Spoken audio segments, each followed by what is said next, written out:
Welcome to the History of Psychology show. I am your host, Christopher Green from York University in Toronto, Canada. The purpose of the show is to have conversations with working historians of psychology about their research, about their backstories, and about their views of the discipline more generally. In this, our third show, I am very pleased to be able to bring you an interview with a real powerhouse in the history of psychology, Alexandra Rutherford. Alex is, of course, one of my colleagues at York, but she is so much more. She is one of the leading scholars of feminist psychology in the world today. She has served as president of two divisions of the American Psychological Association, General Psychology, and the History of Psychology. She is a fellow, that's a fancy title reserved for particularly productive and influential members, not only of four different divisions of the APA, but also of the Canadian Psychological Association and the Eastern Psychological Association. She is the winner of a Distinguished Service Award from the Society for the Psychological Study of Social Issues, that's SPICY. She's the author or co-author of 9 books, including 2 textbooks on the history of psychology, over 40 journal articles, and over 20 additional book chapters, plus book reviews, encyclopedia entries, and so much more. She has been active on the digital front as well, founding the sorely needed website, Psychology's Feminist Voices, producing an educational video series called Gender Matters about how and why to conduct gender-based analyses, and she is the driving force behind the hugely popular traveling multimedia exhibit, I Am Psyched, about women of color in psychology. Alex's research has been funded multiple times by the Social Science and Humanities Research Council of Canada. No mean feat when your research area is history of psychology, let me tell you. Oh, and she's the editor of the venerable Journal of the History of the Behavioral Sciences. Like I said, she's a powerhouse. So, Alexandra Rutherford, welcome to the History of Psychology show. Thanks for having me, Chris. I'm anticipating a fun conversation. Yeah, me too. I'd like to start this conversation more or less like I've started the previous two. In this extraordinary year for everyone, have you been teaching? I have been teaching a lot, as it happens. Finished the spring semester of 2020 when the pandemic hit, teaching 3 courses, and began the fall semester of 2020 in the midst of, we are in the midst of these things, teaching another 3 courses online. So what are the courses? The courses let me focus on the fall, since these are the ones that were quote unquote born digital courses. These were undergraduate history of psychology, graduate history of psychology, and graduate specialized history of psychology. So wow. I've been doing a lot of history, which has been great fun, of course, but challenging in the all online environment. So you converted courses that you had already taught, had regularly taught in person to online, which is a whole heck of a lot of work, yeah? Well, my summer semester wasn't exactly as I anticipated it would be, yes. So I spent most of it actually prepping these courses for online delivery, none of which I have had, of course, done in that medium before. And the one graduate seminar was a totally brand new seminar for me to teach at all. So that issue was also, just developing the curriculum for it and then having to do it online. But the real challenge, as I'm sure other people have experienced, was doing the large undergraduate lecture class and converting it to an online format. The graduate seminars, we did synchronously on Zoom and it was okay. But the undergraduate course was interesting. I had never pre-recorded lectures, for example. That was a bit of a trip. And I guess I was a bit ambivalent in the end. On the one hand, of course, feel extremely grateful and privileged to be able to continue teaching in all of this and to continue to be able to do what I do. Had a fun time, actually, exploring the possibilities for online learning. But in the end, I would have to say that I felt it was a real mixed bag. And I would really like to get back into the classroom in person, and felt like I connected with a small group of students, perhaps, but I feel like a lot of people probably slipped through the cracks, was really unclear about who I was reaching, how I was reaching them. And in addition to transforming this into an online experience, I know you know this as an area at York in the historical, theoretical, and critical studies area, we had kind of committed ourselves to really rethinking how we teach and making sure that we include information about the collusion of psychology as a science, practice, and discipline with scientific racism, with colonialism. And so I was also trying to integrate all of that into the curriculum at the same time. And that was the fun part because I really enjoyed doing that. How it went over with students was more difficult to discern when I wasn't meeting them face to face. And I feel like we could have had really interesting and generative conversations about these topics, especially if I had been in the classroom. Some of those happened online, but not nearly as many as I think would have happened if we'd been in person. So do you think you'll continue doing any online teaching after we are no longer required to do so? That's a good question. I think I would prefer to do hybrid courses, to be honest. I can't deny that the sort of the allure of doing some of this online. I think there's definitely certain things that can be done perfectly well online, but I would not like to give up the face-to-face altogether, especially. Well, but I was going to say especially grad, but that's not true. Undergrad as well. Maybe especially undergrad, because that's where you really find the people who you probably have the most opportunity to kind of influence in terms of the way they think about psychology and so on. So yeah, no, I'm not willing to give up the in-person. Right.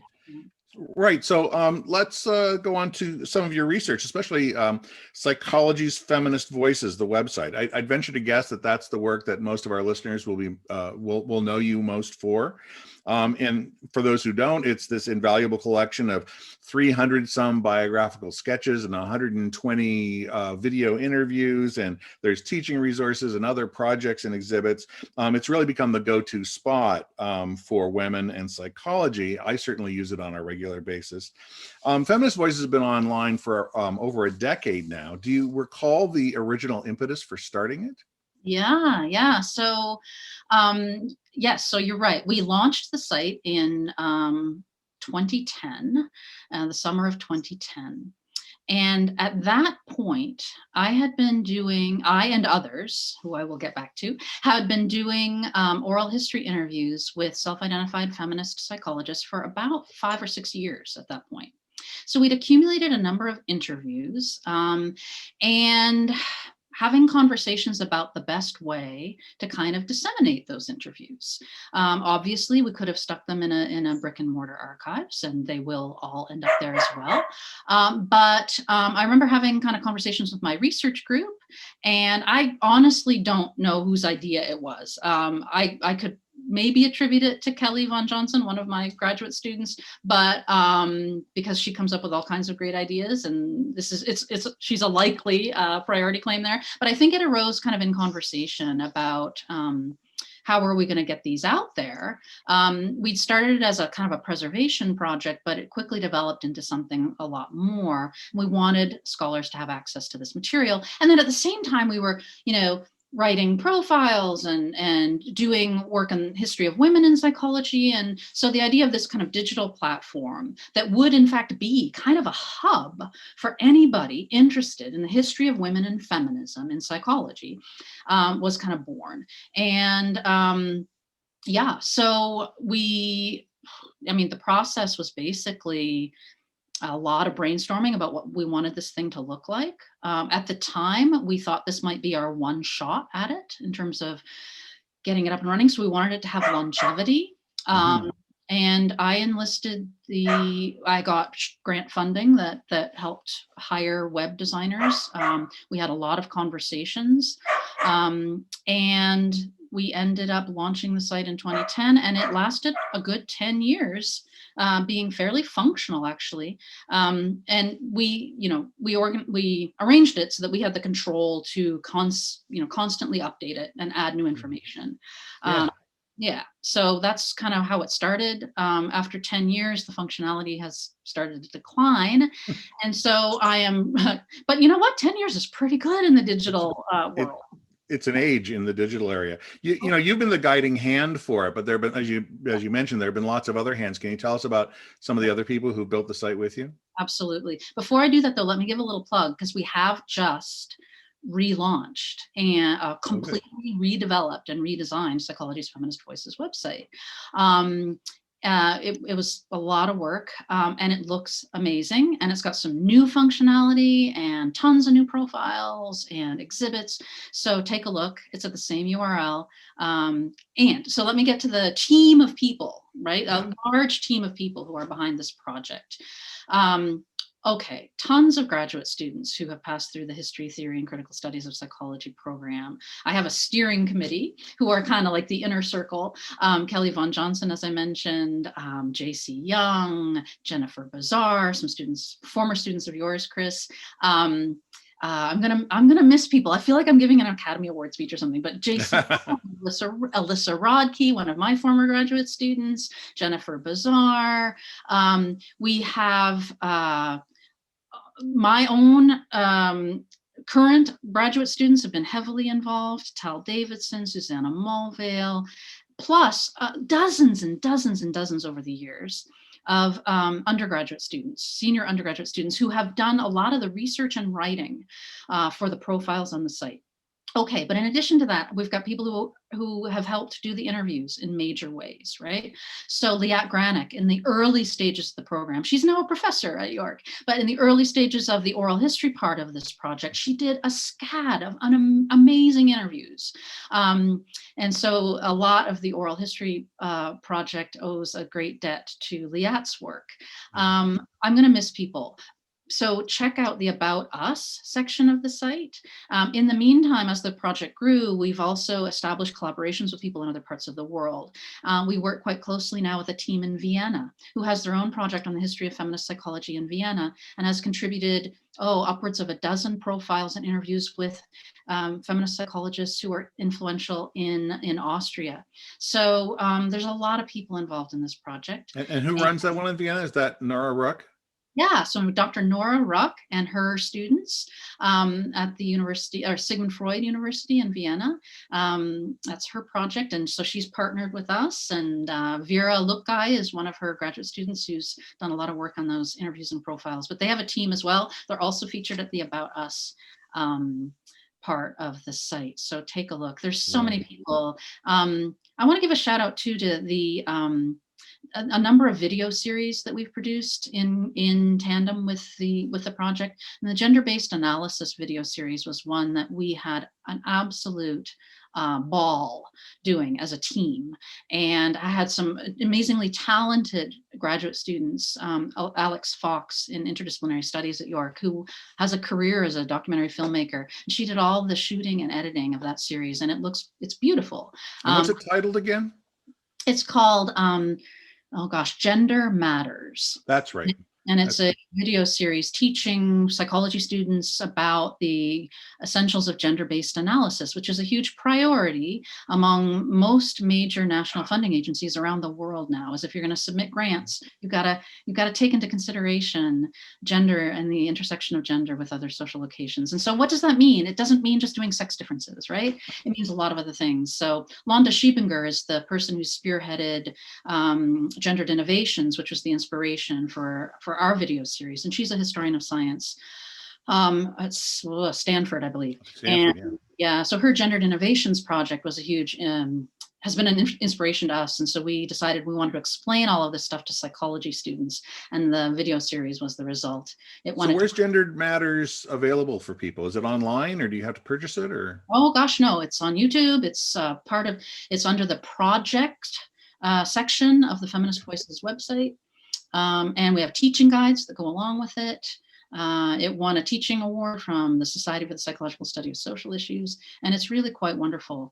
A little backstory about that project. We were brainstorming how we wanted to do it. The team wrote all of the scripts and acted in all of it. And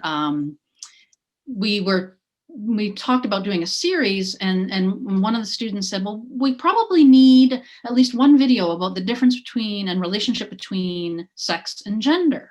And I'm like, oh, no, that's old hat. Everybody knows that. And they're like, I don't think so. And I'm like, okay, that one video on the relationship between sex and gender is the one that has been by far the most popular in terms of views. And we've gotten a lot of feedback about. So just goes to show, don't listen to the professor, listen to the students. What's old hat to professors is not old hat to new students all the time. Well, yeah, I guess I wasn't in touch with what exactly would be needed, and the students were right on the money on that one.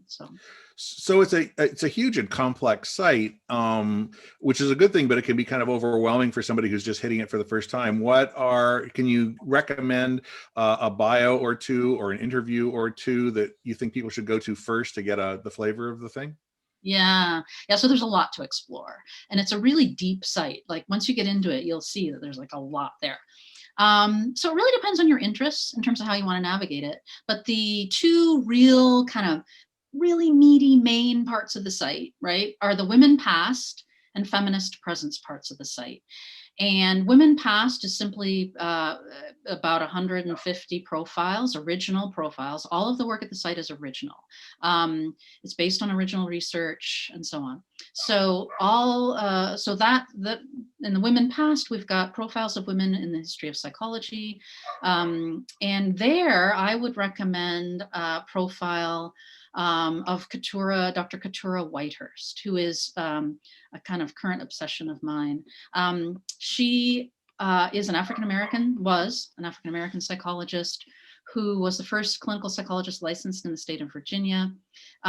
She has a series of accolades in terms of being firsts. She's been considered the mother of Black psychology by the Association of Black Psychologists. But one of the really interesting things about Keturah Whitehurst was that she actually interned in the Harvard Psychological Clinic with Henry Murray. And she traces her lineage back to Edwin Boring. And she actually took the Summer Institute at the University of New Hampshire on teaching the history of psychology that led to the establishment of, for example, Chiron, the International Society for the History of the Social and Behavioral Sciences. And there's a wonderful photograph of the people who attended that institute. They're sitting on the steps of one of the buildings at UNH. And she, of course, is the only African-American person in the photograph. She's one of the only women, and she has an incredible career that is completely absent from any history of psychology textbook, including Robert Val Guthrie's Even the Rat Was White. So I highly recommend Keturah Whitehurst as a place to begin in the women past. Oh my gosh, there's just so much. In terms of interviews, there have been many highlights over the years. The project is, in addition to being a web resource, it's also a team, right? Feminist Voices is a team of people, and we travel far and wide to do interviews together and to present the project. And so a lot of these interviews have a lot of memories attached to them because it was like a team effort, right?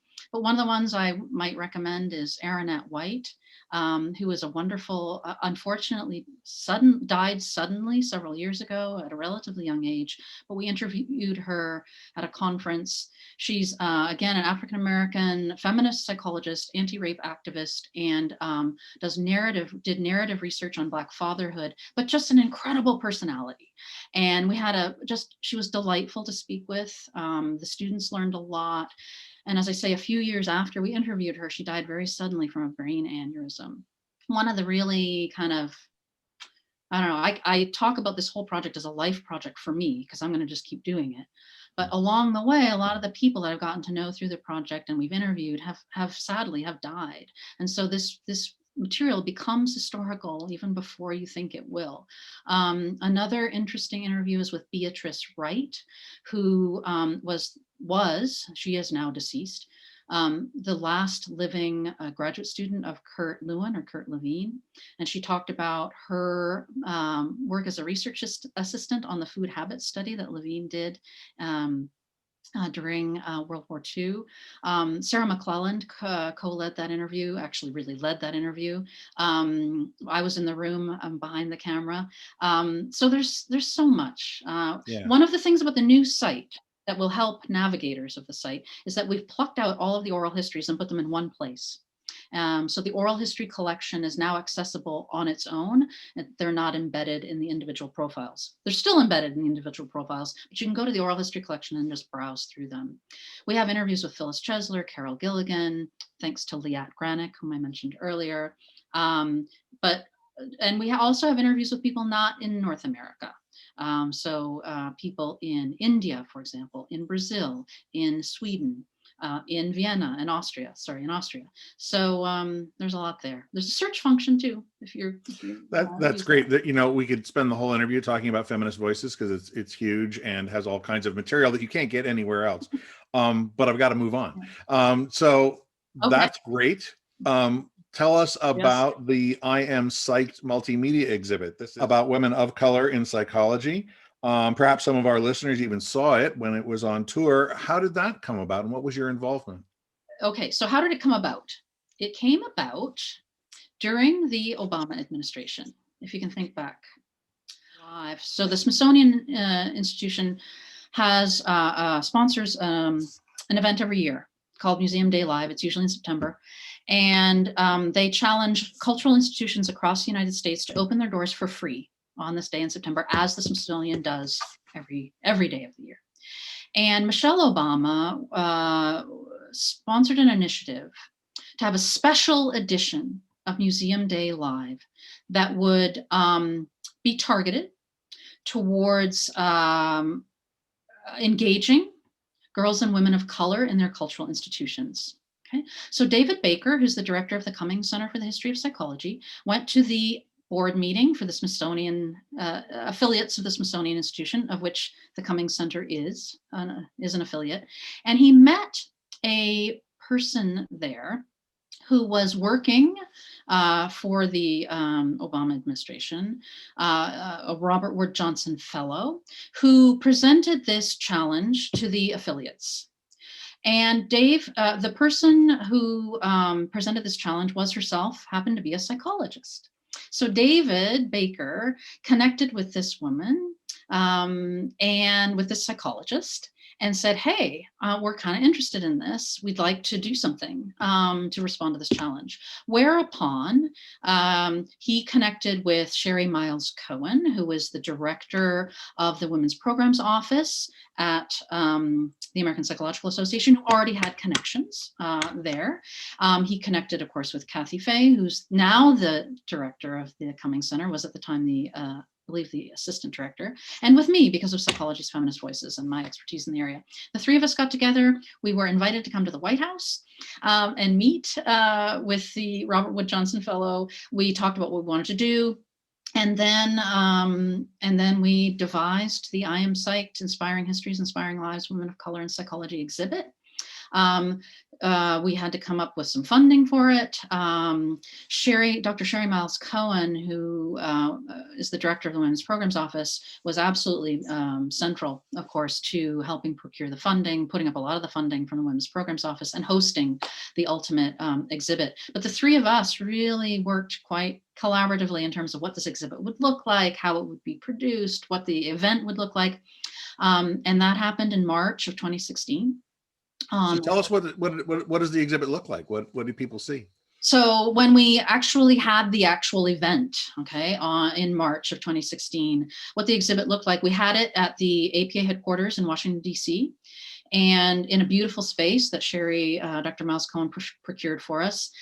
It consisted at the time of a series of large kind of upright panels that trace the history of women of color in psychology, but also featured contemporary women doing work in a variety of areas, women of color. It consisted of a lot of interactives to engage young women of color in various aspects, not only of history, but in contemporary psychological science. So we had an amazing African-American woman neuropsychologist who came and engaged girls in kind of demonstrations of brains. We had computer interactives. We produced videos. So we had some wonderful videos drawing on some of the oral history interviews that we had done for the Feminist Voices project, some historical footage from the archives, Ruth the wonderful video of Ruth Howard that the Cummings Center had already produced. So there was videos, there were interactives, there were panels, but then the really neat thing, okay, was that Dr. Miles Cohen had engaged an advisory group of young women of color in the DC area, brought them to APA for several times during the course of producing the exhibit. So they gave us feedback all along the way. So Sherry facilitated the focus groups with the young girls. They gave us feedback.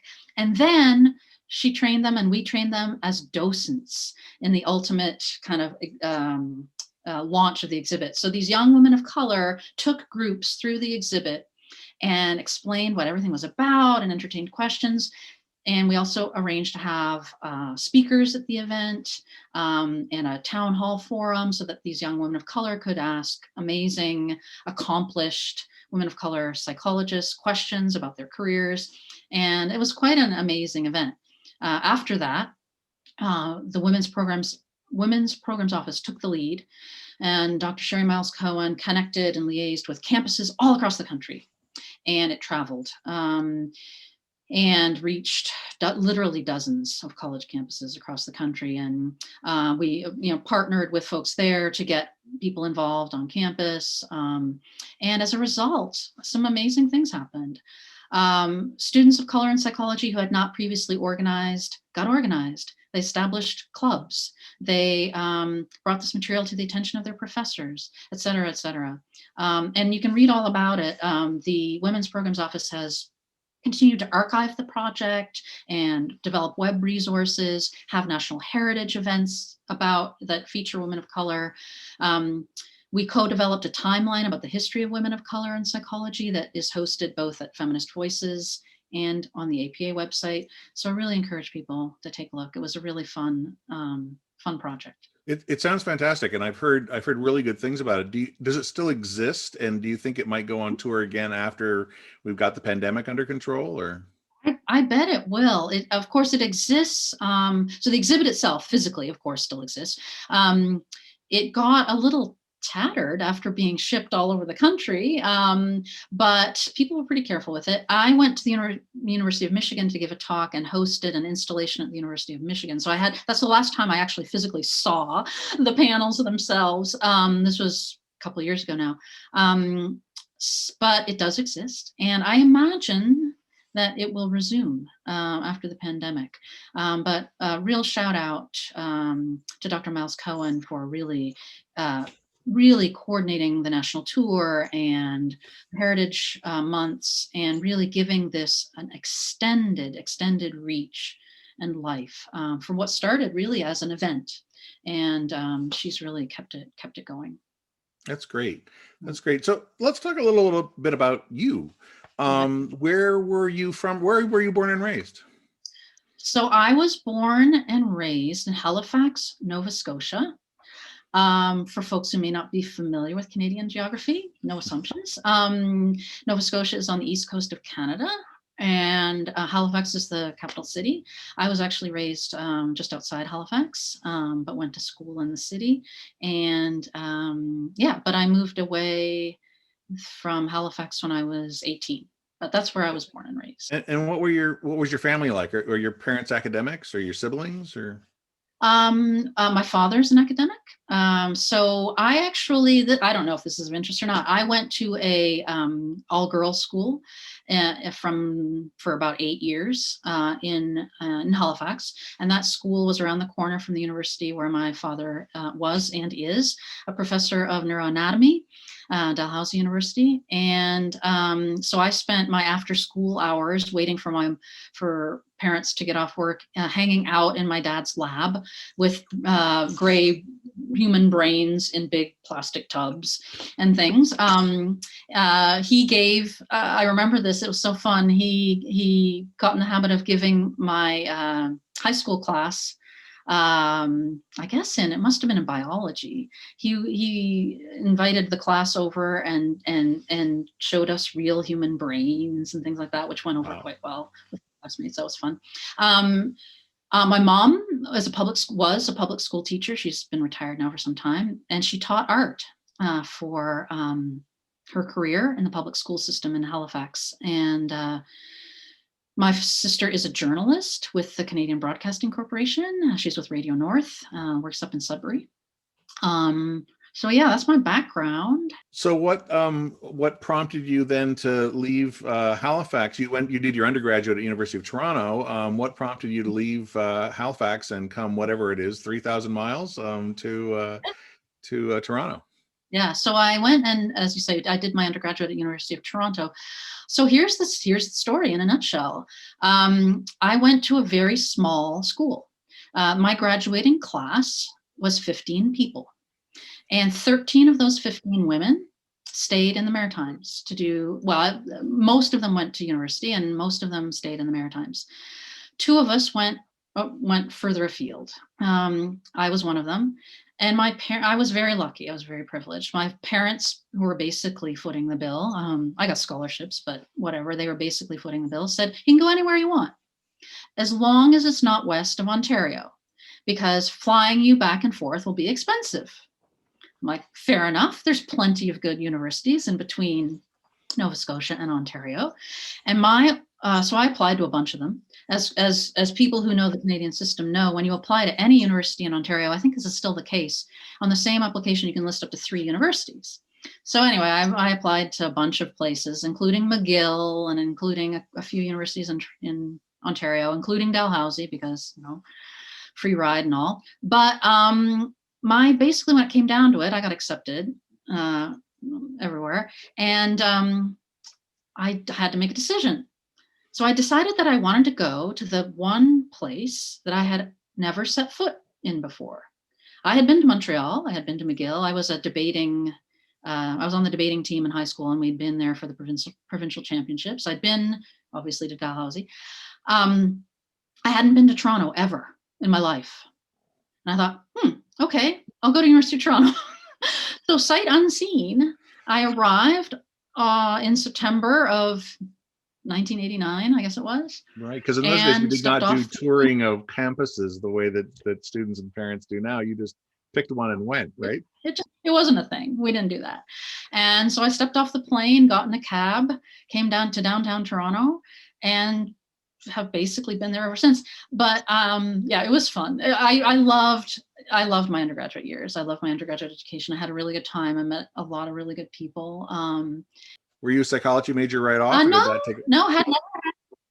Well, sort of. I mean, I'd never taken psychology. It was one of the things I took in my first year, along with biology, along with English literature, along with French, along with calculus. I mean, I did it all. And psychology really stood out. It was that humongous lecture course that is so famous at U of T in Convocation Hall, 2,000 other undergraduates sitting in the upper reaches of Con Hall.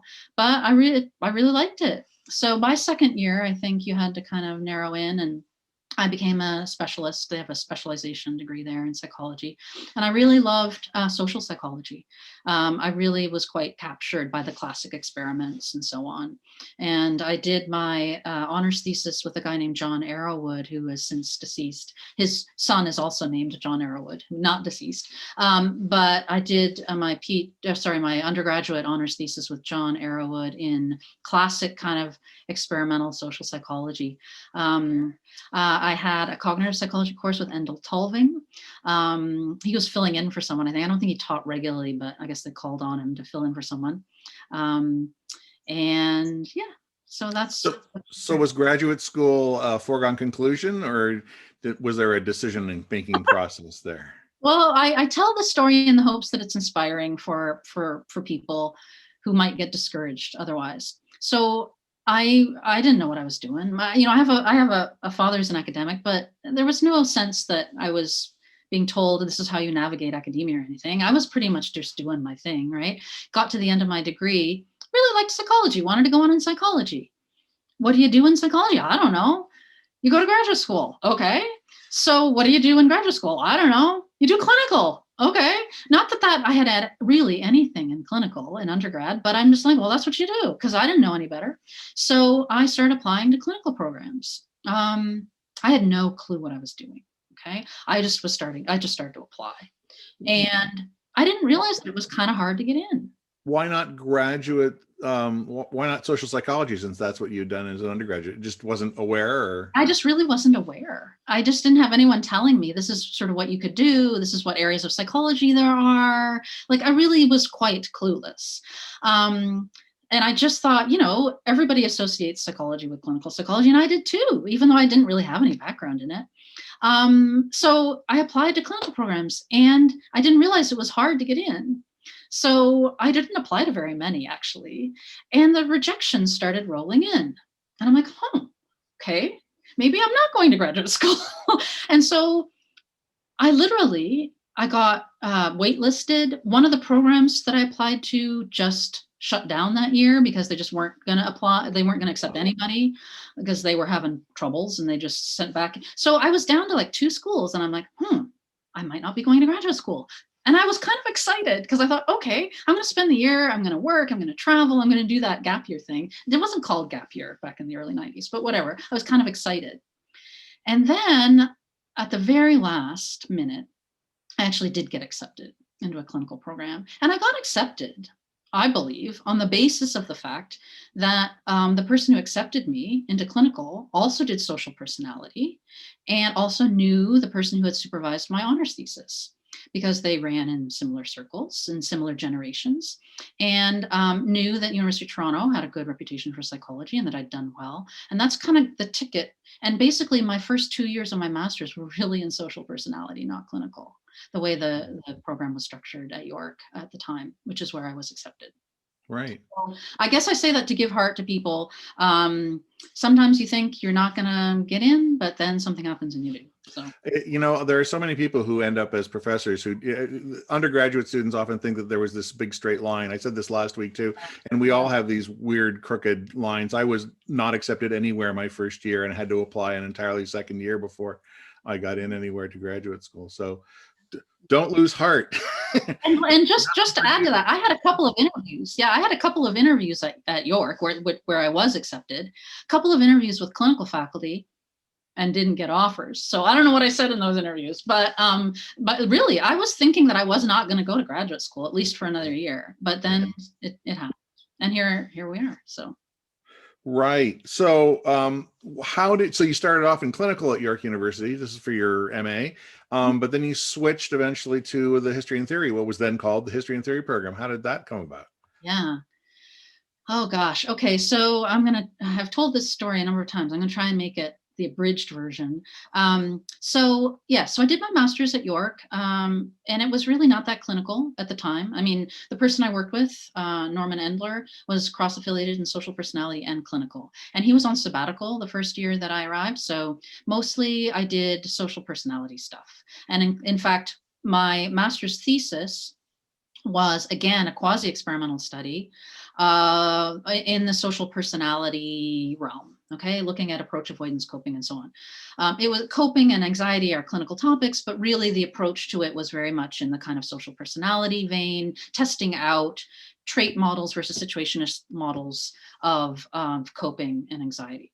So I did that, and that was actually quite pivotal, actually, to my turn to history theory. At the same time, so I'll get to why in a moment, but at the same time, I was also taking some history and theory courses at York. I took Ray Fancher's course. I took Kurt Danziger's course in one of the last years that he actually, before he retired. And so I was doing that. And then I did this quasi-experimental study that was like a predictive validation of a couple of coping measures of approach, avoidance, coping. And I put my participants in a room, and I sat behind a one-way mirror, and I operationalized the heck out of every single variable, and I made observations, and I did logistic regression and all of that stuff.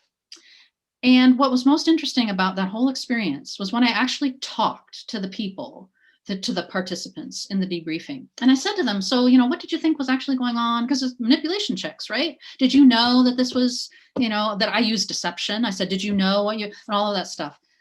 And those narratives were so interesting and showed me that every single thing that I thought I was doing, that's not what I was doing. That's not what people were experiencing. And I could not, in good faith, continue doing research that way. I'm like, what I'm more interested in is the meaning making that's going on the meta awareness of what's going on in the situation, the ways that because people are reflexive, people are meaning making, they're not rocks, they're not, they go into these experiences with all kinds of contributions that when we treat them like subjects, right, as places where we extract data from as inert, the way so much psychology does, right?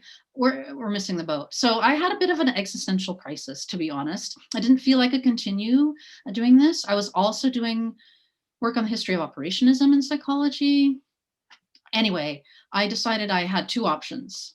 I could do, I stayed in clinical, by the way, because that's fine. Clinical has to do with meaning making in therapy. It was not incongruent with this existential crisis. Right. But I could do qualitative work or I could do history theory.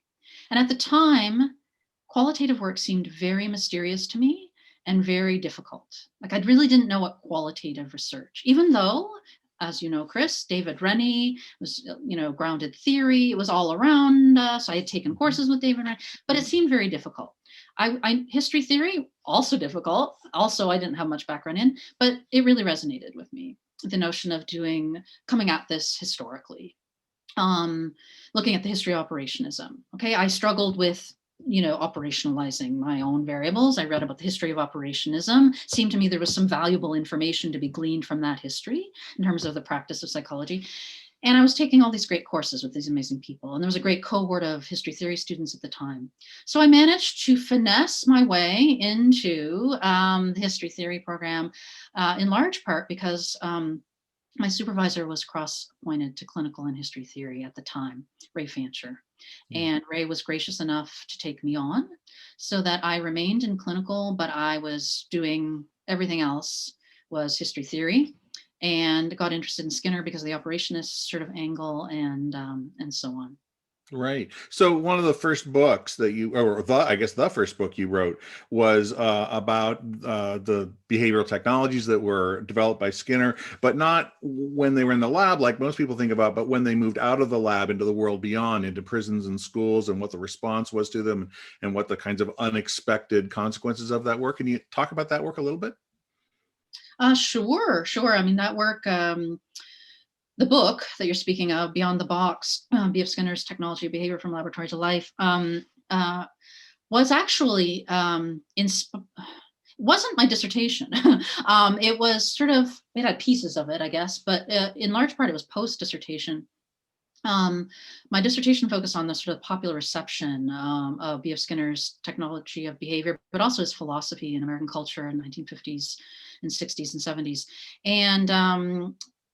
And so that was a backdrop for the book. But really, as you say, I took a look at the ways in which Skinner's ideas, but specifically the applications of his ideas in terms of a technology of behavior and in terms of behavior modification, as it became known, how it traveled into spaces outside the laboratory, looking at its implementation in prison programs, looking at its implementation in hospitals and clinics by way of token economies on wards for people hospitalized with schizophrenia. I looked at its travel into spaces like self-help as well. So there's a chapter on Skinnerian self-help. There's also a chapter on the way that behavioral principles and behavior modification entered into the intentional communities movement of the 1960s and 70s, at Twin Oaks, and other intentional communities. Just for the listeners, intentional communities, these are the communities where they attempted to produce little societies that operated by operant principles. Right. Sort of like Walden 2. Yes, like Walden too. So the intentional communities movement was, of course, a very broad movement. It was a countercultural movement, people experimenting different ways of living, different social structures. And Skinner had a big influence on one part of that movement through his book, Walden 2. Which was written in the 1940s, but outlined a community, a utopian community that was based on the principles of operant conditioning, but basically positive reinforcement, and also imbued heavily with sort of Skinner's own values as to what a good life should look like. But that book was picked up in the 1960s by people who are interested in alternatives. And one of the people who picked it up was a woman named Kat Kincaid, who was one of the founders of Twin Oaks, which attempted for at least the first part of its history to actually become a living Walden 2. Skinner visited once or twice, never was a member of the community, but supported it. It, of course, I felt as a historian like the trajectory of that community could provide some insight into the ways in which behavior modification but larger systems, right? The application of operant principles in social systems, would it work or wouldn't it work? And what were some of the ways it succeeded, some of the ways it failed, and what could the trajectory of Twin Oaks tell us about those questions? So that's kind of what that chapter is about. And so what happens so let's get back to the prisons and mental hospitals. How did this work out there? How did it play out in the case studies that I examined at the time from this period, not 50s, 60s, and 70s? A lot of times what happened was that behavior modification got pretty co-opted, right, into supporting the status quo, right? So when prisons wanted behavior modifiers to come in and help them run the prison system, it's not because they wanted to rehabilitate prisoners, and it's because they wanted prisons to run more smoothly. And behavior modifiers pretty much went along in that instance, figured out the hard way, okay, so that they had to kind of think more critically about what they were doing. In that particular case study, abuses of behavior modification came to light. And in fact, abuses in the prison system were one of the abuses that was actually, along with others, like the Tuskegee study, that gave rise to national level commissions that created the structures that we used for ethical approval for human subjects research in the United States. So I tell kind of that story. How has behavior modification fared in general? It's still around. It's in lots of places. In autism, of course, which has a history. I also got taken to task for not investigating the history of operant conditioning and autism treatment in the book, a controversial history with some controversial figures, including Lovas. But the application of behavioral principles to the treatment of developmental disabilities, not only autism, but also ADHD, it's been very, very effective in many ways, not without controversy, not without kickback. So I won't quiz you any further about the details of work you did more than a decade ago. But at some point, you sort of made a shift from that being your main research area to women and feminism being your main research area. Were those topics that were of interest to you sort of behind the scenes all along, or was there some sort of turning point, an event that brought those to your attention and made them the focus of your research? Yeah, so the simple answer is both, kind of. They were there a little bit behind the scenes, but there was also a turning point. So I was not exposed during the course of my graduate training. I was not exposed either in the clinical program or in the history theory program to really anything on the history of women or feminism in psychology. In fact, when I was doing my clinical training and learning about theories of therapy and therapeutic approaches, I had to request that feminist therapy be put on the syllabus and that feminist theory be put on the syllabus, which was fine with the professor, but it had never occurred to him to put feminist therapy as an orientation to therapy on the syllabus. Certainly in the history theory program at the time, there was no discussion about women in psychology or gender or feminism, nothing. And I was not aware of those conversations, even though they were being had, obviously, outside the program in the larger history community. By the time I was doing my graduate training, Elizabeth Scarborough and Laurel Furamoto had published Untold Lives, but it had only been 6 or 7 years since that book when I was doing my graduate training. So I was not exposed to any of this during my graduate training. I did my dissertation on Skinner. Okay, I was doing behaviorism, not a field that attracted a ton of women. There were some. So I began early in my own tenure as a faculty member to volunteer, I suppose is the right term, with the Society for the Psychology of Women, which is Division 35 of the APA, as a historian, purely as a historian and as a woman. And they have a position for a historian on their executive committee. And so I began to do that because I just felt it was the right thing to do, because I was one of the few women who was also a historian, and I could be of some service. And so that's in that context, I felt like, not being a person who can just serve on a committee and not do anything, and I had freedom to do whatever I wanted, I said, well, I'm going to start doing oral histories with the largely the women, a few men as well, but the women who were responsible for founding the field of psychology of women and gender, feminist psychology, in the 1970s in the US, because they were starting to get older, and I didn't want to see the story of how feminist psychology had been founded disappear with their deaths. So that's how that started. I just thought it was a service, an important thing I could do as a historian. So I began to do oral history interviews, and as I began to do them, I'm like, I got a lot more interested in this. And of course, you get more familiar with the literature. You start, doing these interviews, and you think, this is more than a preservation project. This is what I want to do as my research. And so when the Skinner Project basically wound up with the publication of the book, I had already been doing oral history interviews for 5 years. My very first interview, in fact, was with Elizabeth Scarborough in 2004. And I chose her because she was a women's historian, right? And I wanted to know about her feminism and how she came to it and so on. And we did that interview in Hawaii at an APA, at a conference room and a convention center at an APA in Hawaii. And that was a marvelous interview. And she describes how she got turned on to feminism and how they came to write the book. But then I really did decide that this is what I would do for my own research.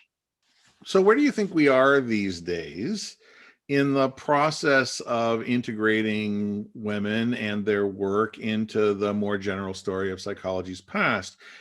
When I was an undergrad, my story is similar to yours, actually.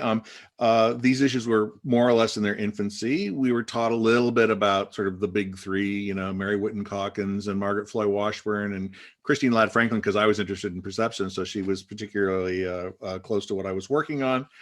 You'd learn a little bit about maybe Karen Horney and Anna Freud, but then there was the book by Scarborough and Foromoto, The Untold Lives, which was published in 1987. And it had, 12 or 15 chapters on women in psychology, many of whom most of us had never heard of before. It was our first exposure to them.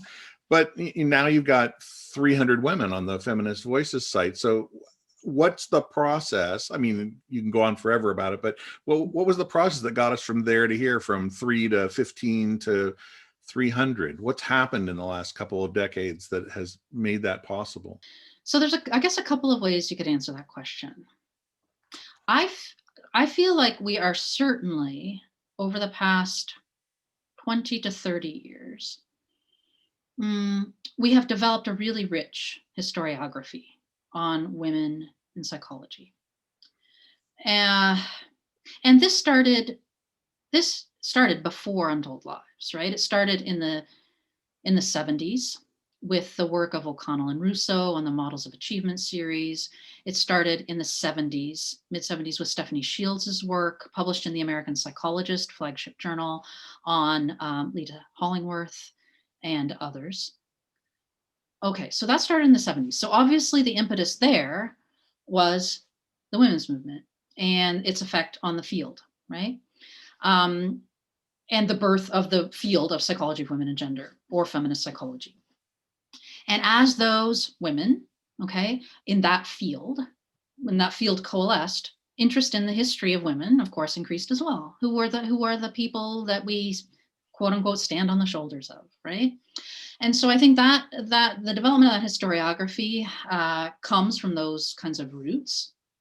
I think we now have a lot of information, a lot of really rich and detailed information about the history of women in psychology. I don't think it's been integrated all that well into the standard stories yet. And every once in a while, someone writes an article about the paucity, the dearth of women in textbooks and so on. I've been guilty of the same. I find it frustrating because I feel like the information is all around us. There's absolutely no excuse for it not to be there. But on the other hand, things like textbooks are the last things to change. So we need, maybe alternative ways of disseminating the information, which was, of course, the point of the Feminist Voices website. There's no excuse. It's all there. You don't even need a textbook. But that doesn't get at one part of your question, another part of your question, which is I think we need to move beyond the history of women in psychology. Okay, we need to look at, and this is what I have attempted to do in much of my work, which besides the Feminist Voices website, where we do provide a lot of biographical profiles, I haven't really done that in my own work. My work is not a history of women worthies. It's about gender. It's about gendering, and it's about how gender operates as a category of analysis in psychology and its effects on the field. And that's where I would like to see more of this work going. And I think that people are starting to do that. I think that Peter Hegarty's work is really interesting in this regard. I think that Stephanie Shields is doing some really interesting stuff.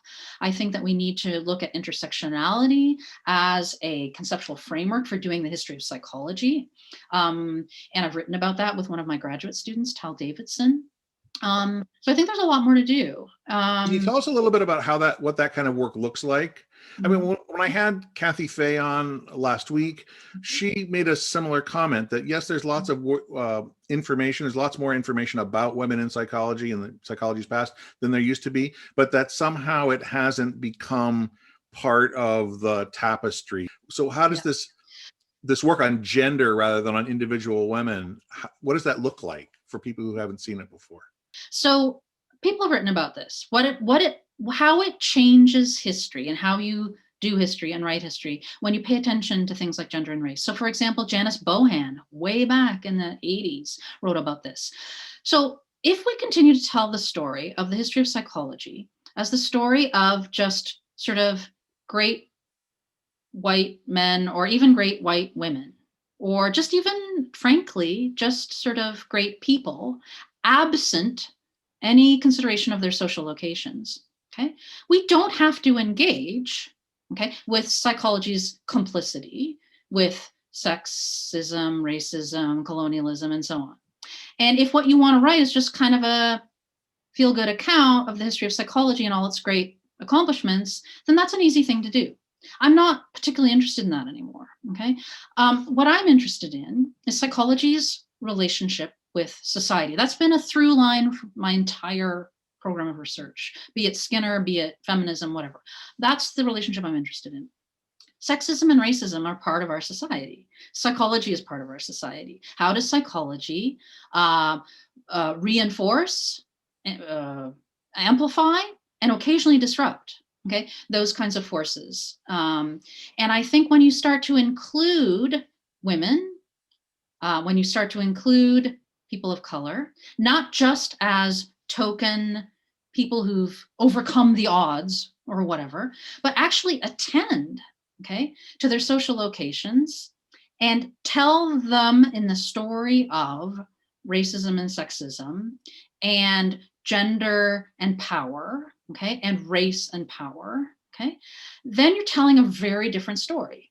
And it's not just a story of unmarked great people, it's the story of race, and it's the story of gender, and it's the story of how gender and race operate as mechanisms of power not in psychology as in society. And to me, that's a much more rich, interesting, and relevant story to tell, especially, always, but especially as we encounter things like Black Lives Matter movement and so on. So I think that's, to give you a concrete example, I wrote an article on, I was asked to contribute to a collection on masculinities in science. And so when we speak about gender, we're not just talking about women, right? We're talking about gender, right? Masculinities, femininities, moving beyond the binary, so to speak, as well. But I looked at the way that gendering affected the field, and created conditions of possibility and impossibility for women as scientists in the field. That's a different story. Obviously, it's told through the lives and writing and contributions of people, because people make up the history of psychology and what they do. But the story was not about the great people. The story is about the gendering of psychology, right? And the ways that gender functioned as a gatekeeping mechanism in psychology, the way that gender functioned as a way of privileging certain people's contributions, privileging certain kinds of contributions to the exclusion of others, and so on. And you can tell the same thing, you can tell similar kinds of stories using race, using class, and so on, sexual orientation, gender diversity, and so on.